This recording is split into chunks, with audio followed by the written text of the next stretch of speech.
And the congressman is joining me now. So great to have you here in person for your first appearance on Picks and Politics. It's a pleasure to be here. So I want to begin right now with what happened inside this incident at Cooper Union, right? During a Free Palestine protest, because you're pushing now, Congressman, for federal action to protect college students. But let me break this down first and foremost and begin with what happened at Cooper Union. Because the NYPD is really saying that it was much ado about nothing. There was an exit for the students, and they're downplaying the incident, saying it wasn't as violent as it was made to be. What are your thoughts there? Well, what matters first and foremost is the account of the students. The students felt unsafe. The students felt in danger. And if you see the video, it was deeply alarming. It was as if, these students were locking themselves in a room in an attempt to escape harassment and intimidation at what felt like a violent mob. Mm-hmm. And look, I'm a strong believer in free expression, but there's a difference between free expression and intimidation. Mm-hmm. There's a difference between free expression and the incitement of hate and violence. And that line has been crossed in college campuses across America. Do you think it was wrong for the NYPD to downplay it? Look, I don't know what kind of investigation the NYPD did, but all I can do is take at face value what the students are telling me. And students feel unsafe. Jewish students feel unsafe in college campuses across America. So let's talk then about the federal action that you are now pushing for, right? What does that look like to protect students? Yeah, so what we see increasingly on college campuses is the creation of a hostile environment for Jewish students. Okay. Which to me is a violation of federal law, Title VI of the Civil Rights Act. Mm-hmm. So nearly every college and university receives federal funding. As a condition of receiving federal funding, you're supposed to comply with civil rights law, which prohibits discrimination. And so we're calling on the Federal Department of Education to hold these colleges accountable for combating anti-Semitism in their ranks and ensuring the safety of their Jewish students, whether those universities are Cooper Union or Columbia University or Cornell. Okay.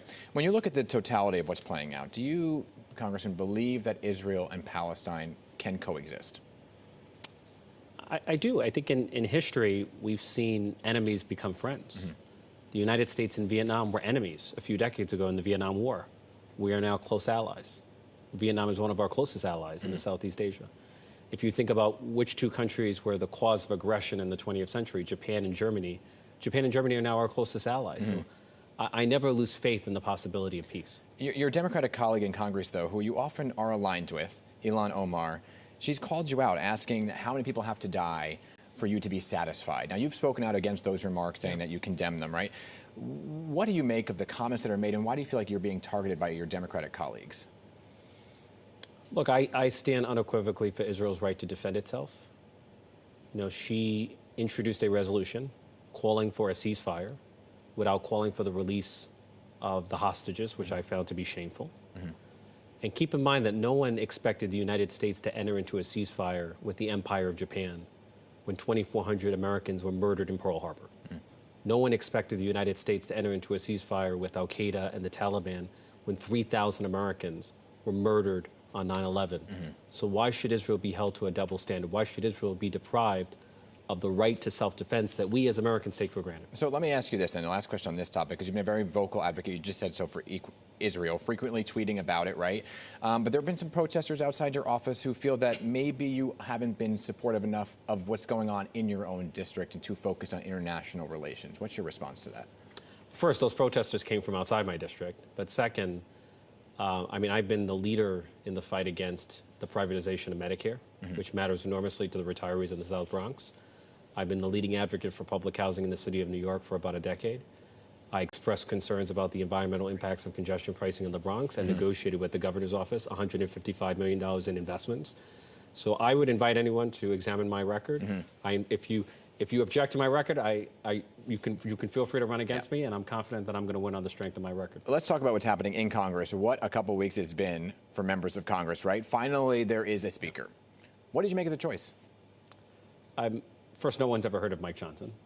If you had asked ChatGPT who is Mike Johnson, I'm not sure you would get a response. So he was plucked out of nowhere. But he is by far the most far-right speaker in the history of the United States. He supports a national ban on abortion. He opposes LGBTQ equality. And worst of all, he voted to decertify the election even after a violent assault on the U.S. Capitol on January 6th.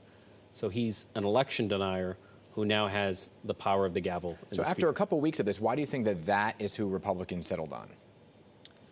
Look, the Republican Party is at war with itself. If the Republican Party were a country, it would be a failed state. right? You have extremism and incompetence and dysfunction. You have a Republican civil war. You had a Republican coup d'etat. We've seen nothing but crisis and confusion from Republicans. So we're talking about this at a time, of course, when America is dealing with yet another mass shooting. And folks often say, well, what is Congress going to do about it this go around? Real talk.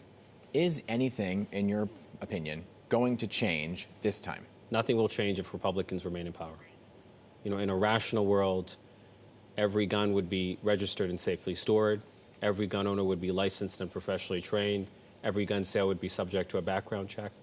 But there's nothing rational about a politics that enables one senator from a state the size of the Bronx to filibuster gun safety at the expense of 330 million Americans.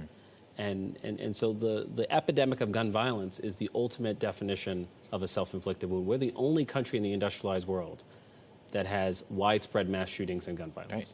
I appreciate the candidness there of the answer. And of course, the whole thing about the speaker was averting another government shutdown. The Congress needed to get to work because there was this stopgap before the next potential government shutdown, which is just a few weeks away. So what needs to happen to avoid that?